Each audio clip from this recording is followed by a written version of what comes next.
Page 506, Chapter 32, Emanuel's Farewell. And they went to the hill where Emanuel had directed them. When they were gathered there, he spoke with them and said, quote, "Behold, I will speak to you one last time, then I will leave and not return any more. My pathway leads me into a distant land, or India, and also many from this human species living here will dwell there in the coming time, so they will go forth thereto from this land. My duty or mission leads me into that distant land, to the foreign human species that lives and dwells there. My pathway thereto will be long, for my teaching, the old, quote, teaching of the prophets, must still be brought to other lands or countries, so even to the shores of the great dark waters in the north or Black Sea. But before I leave you, you will be given my final instruction of the teaching. If the human beings truly live according to the laws of the creation, they live rightly in truth. But the ultimate determination is this: all bad human things within the human beings must die, but everything that is creational within them must rise and embrace the creation. Consider the firmament, or outer space. It is the place where the creation dwells, there in the endlessness, or universe. All of that which the human beings possess has its origin in the creation, and therefore it belongs to the creation. The human beings shall transform their entire spiritual, or consciousness-based, lives and fulfill, or relatively absolutely fulfill, them, so that they will one day become one with the creation. Whatever the human beings do, they shall do within the spirit or consciousness of the creation's nearness. But a human being shall never attempt to force the truth onto another, because it would only be worth half its value, or be completely useless. First, the human beings shall tend to their own progress in the spirit or consciousness, so as to create the creational harmony within themselves. No greater darkness rules within the human beings than the lack of knowledge and the lack of wisdom. Greatness of a human being's victory consists in uprooting every might that opposes the creational, so that it will be destroyed, so the creational may prevail. The human beings should develop within themselves the discernment over the good and the evil, and the correct perception of all things, so that they may be wise and fair and may follow the laws. It is necessary to be cognizant of what is real and what is unreal, what is valuable and what is worthless, and what is of the creation and what is not of the creation. The human beings has come to become a oneness, so that he or she can become one with the creation. Conform your lives to the laws and recommendations of the creation. Live according to the laws of nature. Then you will therefore live according to the laws of creation. Regardless of how great the suffering may be within human beings, the power of the creation within them is immeasurably greater. So it will conquer all terrible things. When the human being lives within his or her spirit or consciousness, only as a human being, he or she is inaccessibly remote from his or her spirit or consciousness, and from the creation, and, therefore, from its laws and recommendations. The greater the human being's dedication is to the laws and recommendations of the creation, the deeper the peace within them will be. The happiness of the human beings consists in seeking and finding the truth, so they may thereby gather knowledge, gain wisdom, and think and act in the sense of the creation. Only through the circumstances of life alone can human beings develop and use their productive or creational powers in the spirit or consciousness.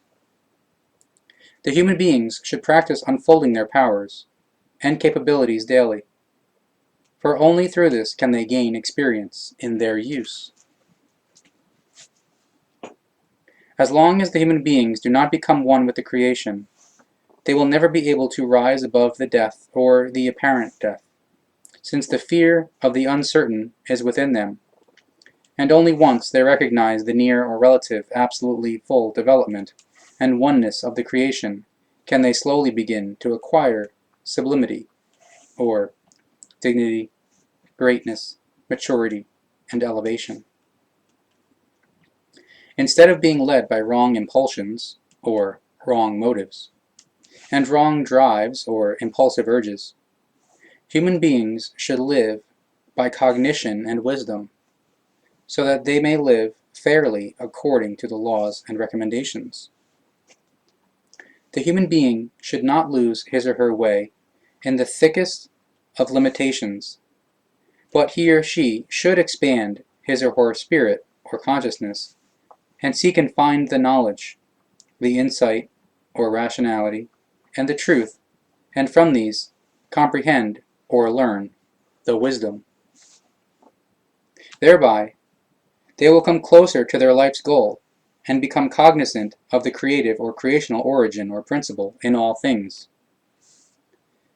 Thousands of lights will light up, each of these helping the human beings along their pathways, provided they observe and follow them.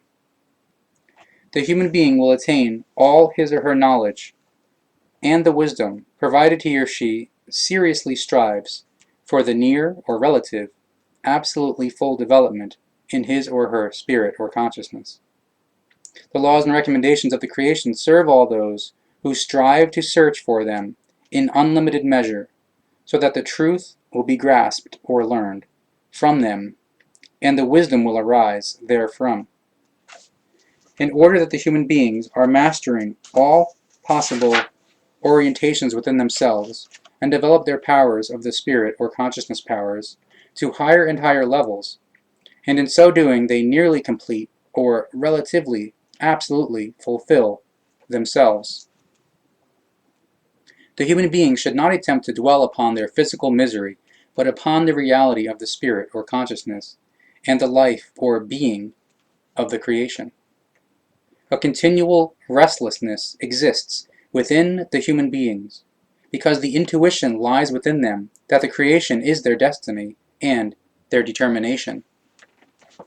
The human beings may be great, wise, and good, yet this is not sufficient, for they can always become greater, wiser, and better. There may be no limits to the love, the peace, and the joy, because the present state must always be exceeded. Truly I say to you, a love that is unlimited, constant, and unfailing is unconditional and is a pure love, in whose fire all that is impure and evil will burn.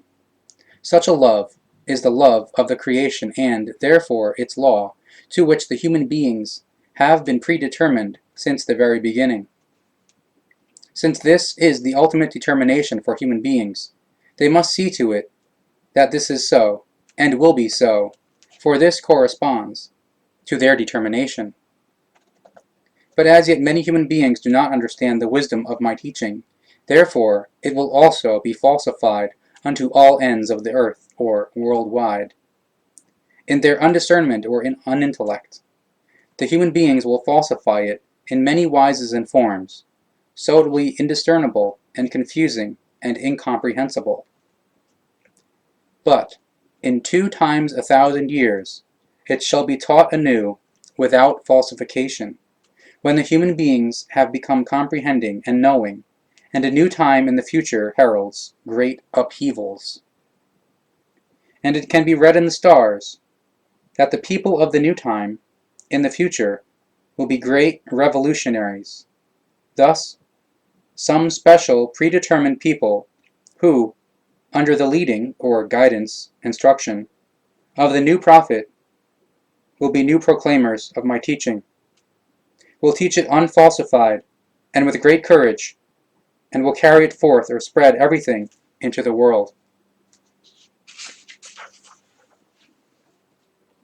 You, however, go therefore, and be the preparers of the way for my teaching, and make all peoples or human beings knowing ones, disciples and disciplesses of love and truth, and of the laws and recommendations of the creation. But take care not to be impelling or proselytizing to them.